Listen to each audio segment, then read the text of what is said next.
సంగారెడ్డి జిల్లా పాషమైలారం సిగాజీ పరిశ్రమ ఘటనలో 6వ రోజు రెస్క్యూ ఆపరేషన్ కొనసాగుతోంది. భవన శిథిలాల తొలగింపులో ఎస్డీఆర్ఎఫ్ హైడ్రా సిబ్బంది పాల్గొంటున్నారు. ఇప్పటి వరకు ఈ ప్రమాదం నుంచి 60 మంది కార్మికులు సురక్షితంగా బయటపడ్డట్లు అధికారులు వెల్లడించారు. సిగాజీ ఘటనలో 39 మంది మృతి చెందగా 34 మృతదేహాలను గుర్తించారు. పటాన్చెరు ఏరియా ఆసుపత్రిలో 5గురి మృతదేహాలను గుర్తించాల్సి ఉంది. ఆసుపత్రుల నుంచి 12 మంది డిశ్చార్జి కాగా వివిధ ఆసుపత్రుల్లో మరో 23 మంది చికిత్స పొందుతున్నారు. ప్రమాద సమయంలో ఫ్యాక్టరీలో 143 మంది కార్మికులు ఉండగా ఇంకా 9 మంది ఆచూకీ లభించలేదని అధికారులు తెలిపారు.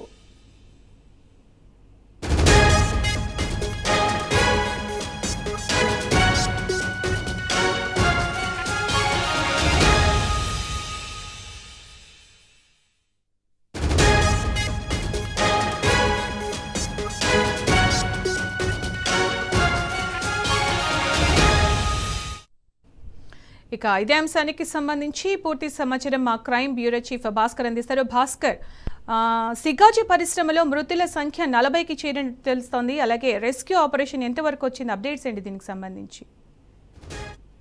పాషమైలారంలో పేలుడు ఘటనలో ఇప్పటి వరకు మృతుల వివరాలు తెలపడంలో ప్రభుత్వం విఫలమైందని బాధిత కుటుంబాలు ఆగ్రహం వ్యక్తం చేస్తున్నాయి. 6వ రోజు నుండి సిగాజీ పరిశ్రమ చిత్రాల ప్రక్రియ తొలగింపు కొనసాగుతోంది. ప్రమాద స్థలిని పరిశీలించినటువంటి నిపుణులు 4 రోజుల్లో వివరణ ఇవ్వాలని సిగాజీ కంపెనీ యాజమాన్యానికి ఆదేశాలు జారీ. ఇప్పటికీ ఆచూకీ తెలియనటువంటి 9 మంది మృతదేహాలు గుర్తింపు కోసం రెస్క్యూ ఆపరేషన్ కొనసాగుతోంది. 6 రోజులుగా భవన చిత్రం ఎస్డీఆర్ఎఫ్ హైడ్రా సిబ్బంది ఇంకా సహకరించడం కొనసాగిస్తున్నారు. ఇక సోమవారం రోజు ఉదయం 9 గంటల 18 నిమిషాలకు ప్రమాద సమయంలో మొత్తం 93 మంది కార్మికులు దాంట్లో విధుల్లో ఉన్నట్టుగా రికార్డులో ఉంది. విధులకు హాజరైన వారిలో ఇప్పటి వరకు 9 మంది ఆచూకీ చెందడం లేదు. పేలుడు ఘటన ప్రమాదంలో ఇప్పటి వరకు 40 మంది మృతి చెందగా అందులో డిఎన్ఏ రిపోర్ట్ ఆధారంగా 39 మంది మృతదేహాన్ని పోస్టుమార్టం చేసి వారి కుటుంబ సభ్యులకు అప్పగించారని చెప్పారు.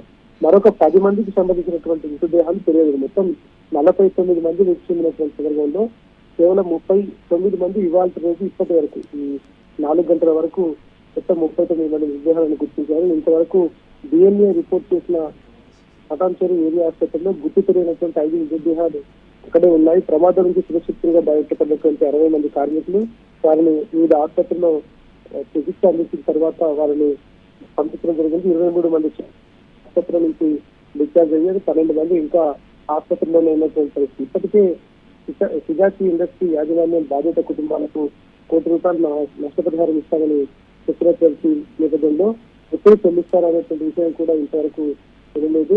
రాష్ట్రం ఏర్పడిన నాటి నుండి ఇప్పటి వరకు ఇంత పెద్ద ఎత్తున పేలుడు జరగడం ఎప్పుడు జరగలేదు. ఇదే మొదటిసారి. చనిపోయిన కుటుంబాలకు కాంగ్రెస్ ప్రభుత్వం ఇంతవరకు ఎలాంటి నష్టపరిహారం చెల్లించలేదని, కాంగ్రెస్ ప్రభుత్వం నష్టపరిహారం చెల్లించకపోతే బాధిత కుటుంబాలు ఖచ్చితంగా దీన్ని ప్రశ్నిస్తూనే ఉంటాయి. ఇకపోతే ఇవాళ జరిగినటువంటి రెస్క్యూ ఆపరేషన్ కొనసాగుతున్నటువంటి నేపథ్యంలో ఈ కంపెనీకి సంబంధించినటువంటి పేలుడు ఘటనకు సంబంధించి ఇవాళ సిగాజీ పరిశ్రమను పరిశీలించినటువంటి బీహార్ రాష్ట్రం కరక్కడ్ ఎంపీ రాజారాం సింగ్ కీలక వ్యాఖ్యలు చేశారు. పరిశ్రమలో కనీస భద్రత చాలా విషయాలు దాగున్నాయి. రిజిస్టర్ కాలిపోయిందని చెప్తున్నారు. రిజిస్టర్ 2 కాపీలు ఉండాలి, కానీ 1 మాత్రమే చూపిస్తున్నారు. కాంట్రాక్ట్ కార్మికులు చాలా మంది పనిచేస్తున్నారు, కానీ కాంట్రాక్ట్ రిజిస్ట్రేషన్ లేదని చెప్తున్నారు. దీంతో కార్మికుల వివరాలు కూడా దాచిపెడుతున్నాయని చెప్తున్నారు. హఠాత్తుగా ప్రమాదం జరిగిందంటున్నారు. అది ఎలా సాధ్యమవుతుందని కూడా చెప్పడం లేదు అని చెప్తున్నారు. ఇక చాలా వరకు వారి కుటుంబ సభ్యులు చనిపోయినటువంటి బాధిత కుటుంబ సభ్యులు చాలా వరకు ఇక్కడికి వస్తున్న వాళ్ళకి ఎవరికి సమాచారం సరిగ్గా లేకపోవడం చాలా బాధాకరమైనటువంటి విషయం చెప్తున్నారు. ముఖ్యంగా ఈ 9 మంది ఎవరైతే ఉన్నారో ఆచూకీ లభించని వాళ్ళు, వాళ్ళ కుటుంబ సభ్యులు అక్కడికి వస్తున్నారని చెప్పేసి వాళ్ళు ఏమంటున్నారు భాస్కర్? ముఖ్యంగా పాషమైలారం సిగాజీ పరిశ్రమ ప్రమాదంలో అదృశ్యమైనటువంటి మొత్తం 9 మందిలో 5గురికి సంబంధించినటువంటి కేవలం ఫోటో కాపీ అయితే లభ్యమయ్యాయి. మరొక 4గురికి సంబంధించినటువంటి ఫోటో కాపీ లభ్యం కాలేదు.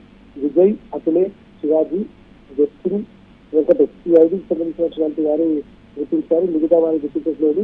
అయితే వీటికి సంబంధించినటువంటి దాంట్లో కేవలం ప్రభుత్వం పట్టించుకోకపోవడం, ఈ సిగాజీ సంబంధించినటువంటి యాజమాన్యం కూడా నిర్లక్ష్యంగా ఉండటంతో బాధిత కుటుంబ సభ్యులు మాత్రం తీవ్రంగా ఆవేదన వ్యక్తం చేస్తున్నారు. ఇంకా 4గురి మృతదేహాలు దొరకలేదు. కనీసం వారికి సంబంధించినటువంటి వివరాలు కూడా తెలియటం లేదు. చిత్రాల్లో 9 మంది ఆచూకీ కోసం రెస్క్యూ టీం గాలిస్తుందని చెప్తున్నప్పటికీ DNA పరీక్షల కోసం ల్యాబ్కు పంపినటువంటి వాటి ఆధారంగా చాలా వరకు కాళ్ళు, చేతులు, ఎముకలు, తల, గుండెకాయ ఇట్లాంటి శరీరంలోని పార్ట్స్ అన్ని ఒక్కొక్క దగ్గర ఎగిరిపోవడంతో వాటిని తీసుకొచ్చి ఒక డబ్బాలో వేసుకుని DNA పరీక్ష పంపించాల్సినటువంటి దుస్థితి ఏర్పడింది. చెప్పడానికి కూడా బాధ కలిగించేటువంటి భాష, చూడడానికి చాలా ఇబ్బందికరమైనటువంటి విషాద పరిస్థితి పరిస్థితి. దాదాపు 49 మందిని పొట్టలు పెట్టుకున్నటువంటి కంపెనీకి సంబంధించి ఇప్పటి వరకు 39 మంది మృతదేహాలు అయితే గుర్తించారు. ఇంకా 9 మందికి సంబంధించినటువంటి దాంట్లో 5 మృతదేహాలు చెల్లాచెదురుగా పడిపోయినట్టు గుర్తించారు. 4కి సంబంధించినటువంటి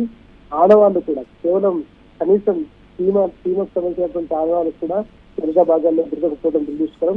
అవి ఎక్కువగా ఆ బ్లాస్ట్ జరిగినటువంటి ప్రదేశాల్లో ఉన్నటువంటి 4 మృతదేహాలు అవి ఉండొచ్చినటువంటి ఎక్స్పెక్ట్ చేస్తా ఉన్నారు. ప్రస్తుతానికైతే బాధిత కుటుంబాలు మొత్తం ఇంకా 9 మంది రెడ్ బాడీస్ దొరకాల్సి ఉంది. ఇటు చనిపోయినటువంటి వారిలో 4 ఇంకా ఇద్దరు రెడ్ బాడీస్ చెందినటువంటి కుటుంబ సభ్యులు ఎవరు కూడా రాలేదు. అవి ప్రస్తుతానికి సంగారెడ్డి ఏరియా ఆసుపత్రిలో ఉన్నాయి. ఇవన్నీ కూడా ప్రభుత్వం పట్టించకపోవడం, చూతూ మంత్రంగా ముఖ్యమంత్రి వచ్చి మేము ₹1,00,00,000 నష్టపరిహారం ఇస్తామని చెప్పి వెళ్ళినప్పటికీ కేవలం ఇంతవరకు ₹1,00,000 కూడా చెల్లించకపోవడం బాధిత కుటుంబాలు తీవ్రంగా బాధపడుతున్నటువంటి పరిస్థితి కనిపిస్తుంది. వస్తున్నటువంటి కుటుంబ సభ్యులకు, చనిపోయినటువంటి వారి కుటుంబ సభ్యులకు కనీసం అక్కడ సౌకర్యాలు కూడా లేకపోవడం, వారిని గుర్తించేందుకు ఎట్లాంటి ఆనవాళ్ళు కూడా చెప్పిన వాళ్ళు పట్టించుకోవడం, 6 రోజులుగా అనేక నరకయాత్ర అనుభవిస్తున్నారు. ప్రభుత్వం ఇప్పటికైనా దీన్ని గుర్తించి ఇట్లాంటి చర్యల్లో దేశాలను పోకుండా వారిని ఆ కుటుంబ సభ్యులకు అప్పచెప్పడంలో పూర్తిగా ముందుంటే బాగుంటుంది. కనీసం సహాయం చేస్తే బాగుంటుంది.